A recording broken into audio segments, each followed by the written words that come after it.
Okay, question is, when somebody says to me I'm doing the, usually they say, I'm doing what you suggested in your book. Because I try, even when I talk about it, I'll use phrases like the Atkins-like diet or a very low, and there's now like the whole paleo diet craze, which is very similar. But people like, they don't, they're now, anyway, there are side effects. When you give up carbohydrates, depending to the extent you do that, your body goes from running on carbs, blood sugar, glucose, to running on fatty acids, which is what you wanted to do because you've got all this fat stored away that you'd like to burn. So it's like changing your car from running on gasoline to running on, ethanol or something entirely different. There can be side effects to the transition called keto adaptation. It can take a few weeks, especially for athletes who are very, into really hard exercise. You could feel enervated, like you don't have energy, you can get nauseous, you can feel constipated. I mean, in an ideal world, I literally mean it when I say give this book to your doctor, especially if you're older and you really do have a weight problem and you're on statins and blood pressure medications or diabetes medications. You want to work with the doctor when you do this. Because when you give up the carbs, your blood pressure will come down, your need for insulin or drugs will. So if you're taking all these medications, now the medications that were keeping your body like this semblance of health are going to be a problem. So you want to ideally work with a doctor. If you're young, the best advice I could give is to drink 2 cups of chicken broth a day. One of the things that can happen on this, again, your body actually, when you lower insulin levels, you start to lose body water that you've stored up, okay? This is why your blood pressure comes down. As a matter of fact, it's been known since the 1860s that carb-rich diets raise blood pressure, but nobody has cared. Okay, yeah, don't ask me. It's crazy. I mean, I've got the most famous British, German nutritionists talked about how you, store body water and blood pressure goes up on carb-rich diets. So anyway, you start losing this water, and your body can be fooled into thinking that it should hold on to the water, because basically it has been holding on for a long time. So then it tries to hold on to the water, and that's when you start getting side effects like constipation and things like that. It happens to maybe well, I don't know how many people, anecdotally, maybe 1 out of 10 people go on the diet. But the doctors who treat patients with low-carb diets and have been doing it a long time recommend taking chicken broth, basically drinking cups of chicken broth 1 or 2 times a day. I mean, when I first tried the diet as an experiment, one of the side effects, your blood pressure can go so low that when you stand up quickly, you can pass out. It's called neurally mediated hypotension. And I would get up in the middle of the night to go to the bathroom, and I would take 2 steps and pass out and crash to the floor. And I was a boxer and a football player when I was younger, so I am used to waking up unconscious. But it scared the crap out of my wife, And one time we were in a hospital, we were in a hotel room in LA, and I broke the glass tabletop. It could have been ugly, and of course the people in the hotel thought we'd been having some drunken brawl, Yes. So to follow up on that question, the chicken broth thing? Yeah. Is that because there's sodium in Yeah, sodium and potassium and all that stuff.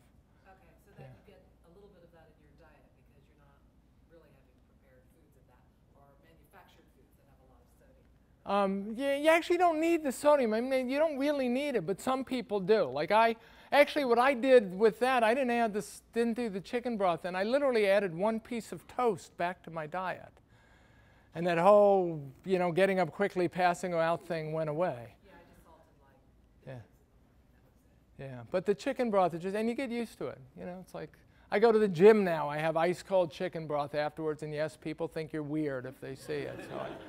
So, didn't you already ask one question? I did. I actually made a statement because I wanted you to talk about the Harvard money thing. But I wanted to ask you about, I saw in your book, I already saw the end of it saying that it was a diet for losing weight, but if you want to maintain, and I noticed there were no nuts in there, and I was surprised about that. Any thoughts on that? It's funny, when you write these books, sometimes you don't know how people are going to use what you write until after you write it.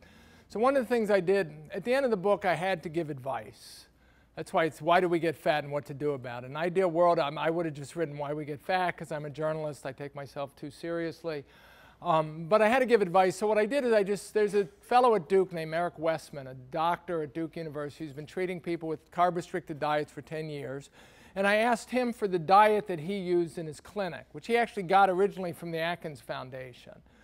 And I just basically printed that diet. But what Eric treats in the clinic are very obese, very diabetic people, you know, in North Carolina. And so the diet's sort of the extreme version. What I'm saying is, depending on how easily you gain weight, how lean you are, you know, you get rid of the fattening carbs are almost assuredly the cause of diabetes and heart disease and cancer and maybe even Alzheimer's. It's all insulin related. But so, you know, it's a good idea to get rid of them, and then it's the kind of lifestyle. Like one thing Eric Westman's always saying to me, it's a lifestyle, it's not a diet. You know, you just don't eat these foods that we didn't evolve to eat, these easily digestible refined carbs and sugars. And then what about nuts? I guess there isn't nuts in a damn Westman diet. You know, people go on carb-restricted diets, just like Mehmet Oz, live on nuts for snacks. You know, they're not refined, they don't digest quickly, there's carbs in them, but there's a lot of fiber and protein and, you know.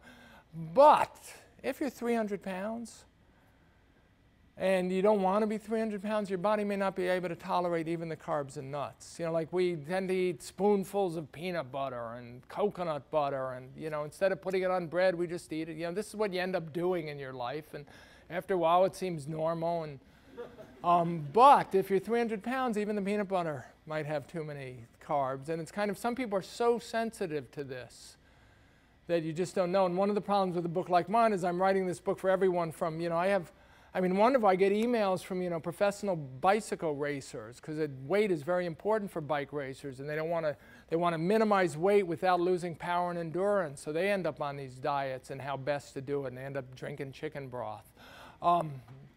You know, and then I get emails from people who are, you know, I'm 55 years old, 5'7" and 350 pounds, but I was 450 pounds last year, you know, that kind of.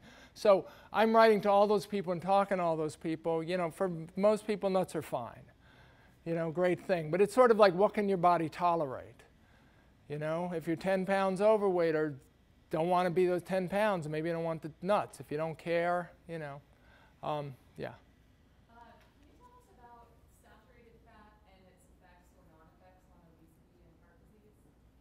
Saturated fat has no effect on obesity. This was the whole problem all along with saturated fat and heart disease. Okay, because if you go in a car, you want to get rid of the carbs. Like a vegan diet can be improved by getting rid of, you know, bread and sugars and sweets and, you know, easily digestible carbs. And a vegetarian diet can be improved, but they still end up getting a lot of their calories from carbohydrates. So the ideal way to do these diets is to basically live on animal products. That's what Atkins was. So you're eating meat and eggs and cheese and bacon, and now you're getting a lot of saturated fat, which raises LDL cholesterol, i.e. the bad cholesterol. The way I got into this research, this New York Times story I did that was pretty famous, I had actually pitched a story about what caused the obesity epidemic, and I had two theories. It was either high fructose corn syrup or this idea that fattening carbohydrates should be the staple of our diet, which both came in about the time we started getting fatter. As I was doing the research, I came upon 5 clinical trials that had been done where people compared Atkins-like diets to American Heart Association low-calorie diets. So basically, you're comparing a diet where people can eat all they want of fatty foods and saturated fat to a diet which restricts calories and fat and saturated fat. And each one of these trials found the same thing. The people who ate the high-fat, high-saturated fat diet lost more weight and their cholesterol profile improved.